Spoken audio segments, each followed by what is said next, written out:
Hey guys, thanks for tuning us in for this 49th episode of Good Questions with Cameron Dole.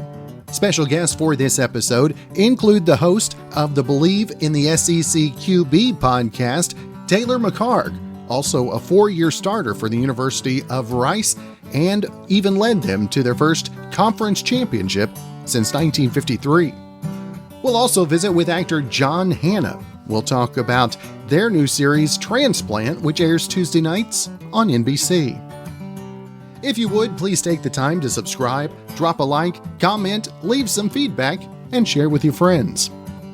All right, so our first guest on the podcast today is going to be Taylor McHargue. He's the host of Bleav in the SECQB on the Bleav Podcast Network. He's also the first 4-year starting quarterback at Rice and led the first Rice Conference Championship since 1953. With all that in mind, Taylor McHargue, now you got something to really live up to, right? Well, it was a fun time, obviously, playing there, and Rice has struggled for the last few years, but this year it started off 1-1, not playing bad, and then unfortunately had their game canceled last week. But I think Coach Bloomgren is doing some nice things, and excited for them that they're actually getting a chance to play this year. And what has it been like once the SEC decided to come back to whatever schedule it is that is remaining? What was it like coming to the field for the first game? How much different was the feeling?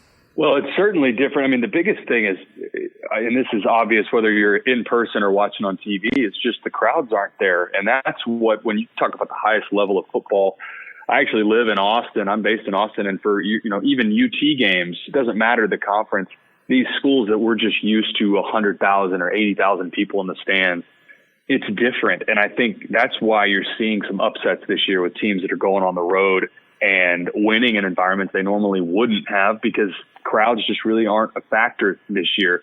But I think they're obviously doing the best they can. I think the SEC sort of led the charge with not reacting too soon. And I think you're seeing that was the recipe for success, because they're still getting a season in. You look around at what the Pac-12 and the Big Ten are doing, really trying to thread the needle with their COVID protocols. And now you're getting games that are canceled and postponed, and really just canceled because they don't have there's no bye weeks to throw games back in later in the year. So I think the SEC has done about as good a job as you could hope for. And do you think, obviously you may have a little bias towards this, but do you think that the quarterback position is where the most of the pressure is going to be on, especially in this truncated season? Well, I think the pressure, again, at the highest level, is always on head coaches and quarterbacks. And you look around, look at Jared Garantano in Tennessee getting pulled last week. I think, Stetson Bennett has a lot of pressure on him at Georgia. I think when you play at any of the blue chip programs in the country and you play the quarterback position, there's a ton of pressure. This year is unique in that they didn't have spring ball and they didn't have, summer workouts looked a little different, but you're seeing after you get 2 or 3 games in, a lot of these guys are falling into a rhythm. Some are not. I think Stetson Bennett's a good example of a guy that played well early in the season and has regressed as the year's gone on. But yeah, I think to your point, I think there's always pressure on the quarterbacks regardless of the year. And who do you think has played the best with that pressure on them, specifically in the SEC, your neck of the woods, if you will? Yeah, and I think it's a cliche answer right now, but Mac Jones has been phenomenal at Alabama, and he's exceeded expectations. I think for most people, I certainly didn't expect this out of him. I think most people thought there'd be a drop off from Tua. He's not a dynamic athlete like Tua is, but he's been accurate with the football. He's made great decisions throughout the year. And I've said this multiple times, but I think he is playing the position like a pro. I mean, he's on time, he's on schedule, and he's getting the ball where he needs to be, and he's not turning it over very frequently. And that's a recipe for success. I think, especially with Trevor Lawrence being out the last couple of weeks with COVID, I think that's why Mac Jones has sort of put himself in the driver's seat up there with Justin Fields in the Heisman race right now. And what team, maybe SEC or maybe nationwide, do you see that the COVID and all of the different things that are going on right now, who do you think that it has affected what we expected from them the most?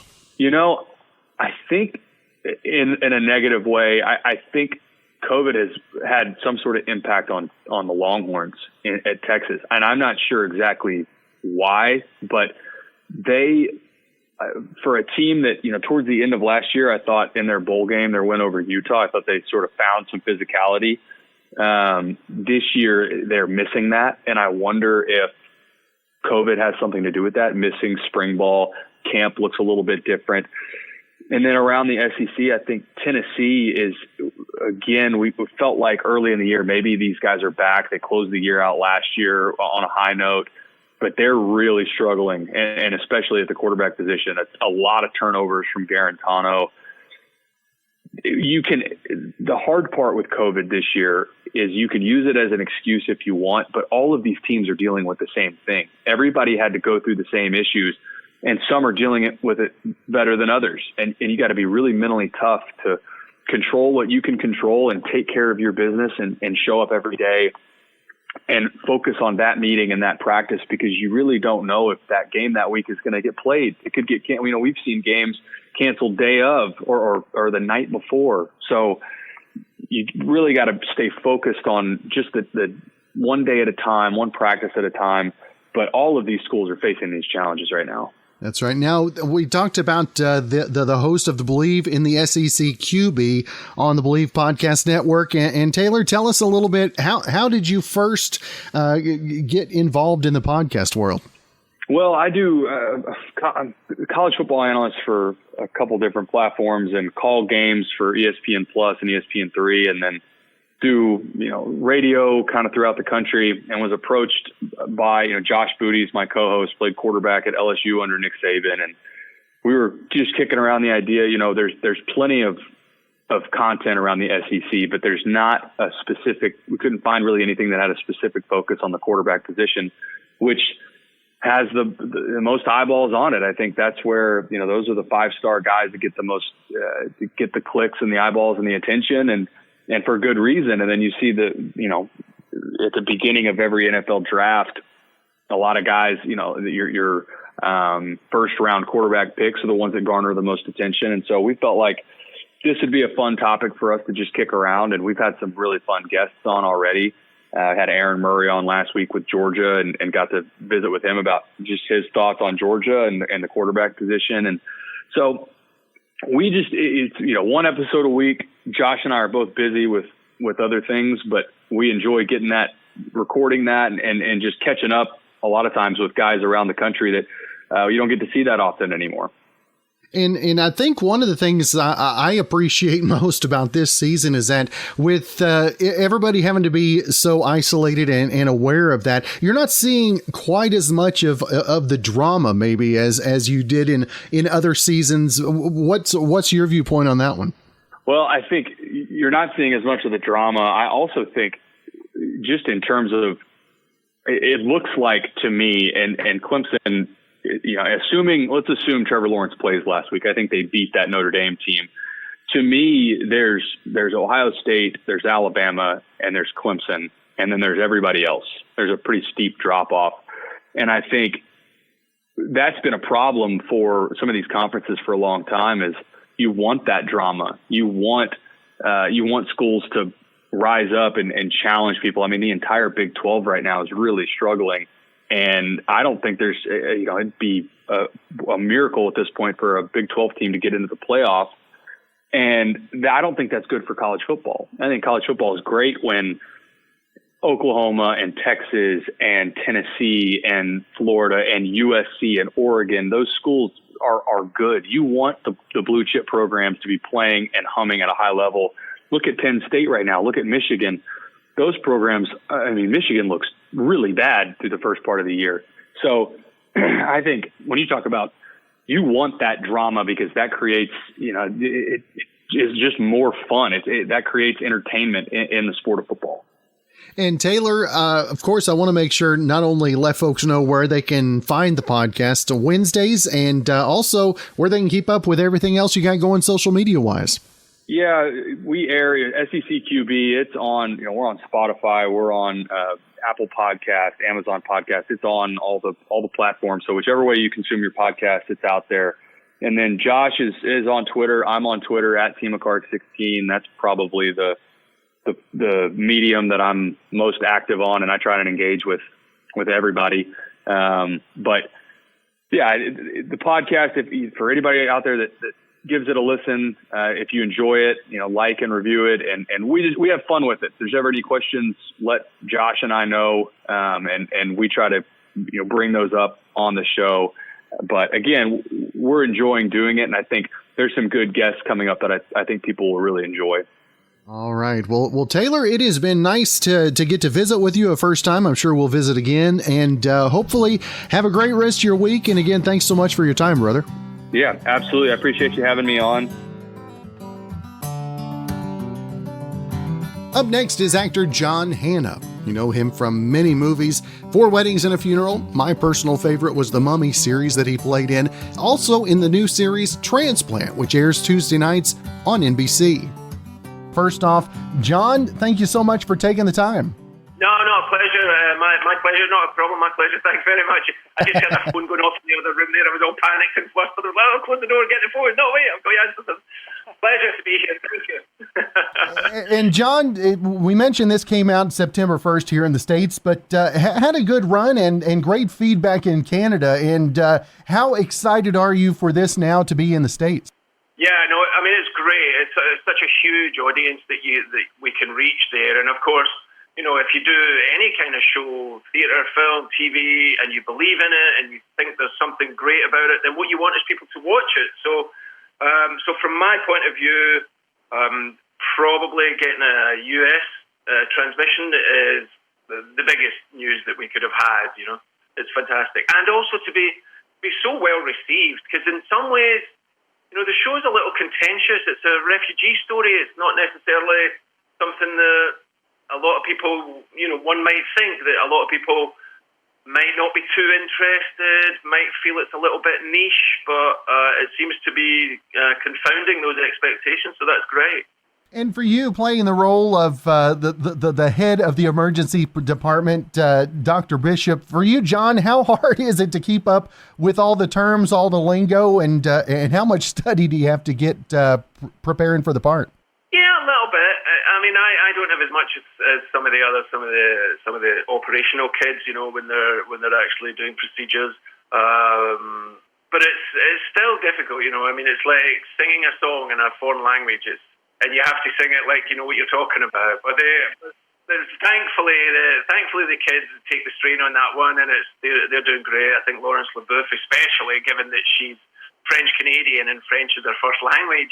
I think we're all very, very conscious of how much she has to do. She's always got like something very strange and unpronounceable to deal with. So we just give those to her. It's like having a special play in football. It's like give it to Laurence. You give her the script and then everybody sits and watches, right, as she reads? Yeah, basically that's it. Yeah, I'm of an age where I remember like an old the Harlem Globetrotters, and there was one of the Harlem Globetrotters was Middle Arc Lemon, who everybody seemed to take a break while he went off on his plays. That's right. And for you being involved, you talked about the great feedback and all that. How good is it for you to be able to get some good feedback, especially in the midst of all the darkness that we're seeing in the world these days? Yeah, I mean, well, it would be very easy to sort of, put a funny spin on it and say, well, of course, I don't really read the reviews or anything. But even if you don't read reviews, you can't help be aware of what the dynamic is around a new show with social media. You switch your phone on, you'll get alerts about it. So it's very nice to have a positive reaction to, what I believe is a great show and a show worthy of a large audience. That's the great thing as well, is getting this show out to a large audience and having that audience respond positively. I couldn't be happier. I couldn't think of anything that would make me happier. And John, for you this year, everybody's having to do things different, having to learn new things. What have you learned in 2020 that you're going to be able to carry forward into 2021 and further ahead? I have 16-year-old twins who were at home. I've got a boy and a girl. And to be honest, I found it really, really difficult. So I started wild camping. You could not be more socially distanced. I would go out into Dartmoor, which is these big moors down in the southwest of the country, with my tent and a potato and I would spend a couple of days. So I did start wild camping. I've done it a few times. I had an amazing experience on the beach, camping on the beach. There had been, as you know, with like all things is seasonal, and the mackerel chase whitebait, the shoals of whitebait that come at a particular time. And this night I was camping on the beach. The whole beach was covered with whitebait, which are tiny little fish about the size of your finger. You quite often get them in Italian restaurants, blah, blah, blah. Anyway, the whole beach was covered in these. So in the world, I just built a little fire, put them on a rock and cooked them up. It was just the best. So I have my camping skills, my Jeremiah Johnson skills. See, I was expecting you to throw back like a Zoom or something like that. But hey, wild camping, that may be the new trend as we go into the winter months, right? It's great. The stars, the sky at night. This was over the summer, obviously. It was really spectacular. I couldn't have enjoyed that more. And again, the new series Transplant on NBC. Of course, check it out Tuesday nights. And John, always want to make sure and let folks know where they can keep up with everything you've got going on social media wise as well. Maybe keep up with those wild camping as well. Yeah, it's NBC, 10 o'clock Eastern time. I'm on Instagram and Twitter, just putting up little pictures of me in my tent in the middle of the moors with some wild ponies. Wild ponies came up. They were very interested in my potato. That's the fish on the beach was the best. That was amazing. That's good. That's quite possibly the best survival story of 2020 I've heard, John. Yeah, that's me. Me and Aubrey. Well, John, again, you're great to visit with you this morning. Looking forward to the new episodes, and hopefully we can catch up again real soon, my friend. Yeah, that'd be fantastic. Season 2 will be with you before you know it. Thanks again for joining us for this 49th episode of Good Questions with Cameron Dole. If you ever have a comment, question, or anything else you'd like to know, you can find me on Instagram, Twitter, and Facebook, all at GQwithCam. If you'd like to help out in the funding for this podcast, feel free to click the support tab and follow the instructions. Also, if you have a special guest idea, email me, GQwithCam@gmail.com. We'll be back with episode number 50 coming up tomorrow.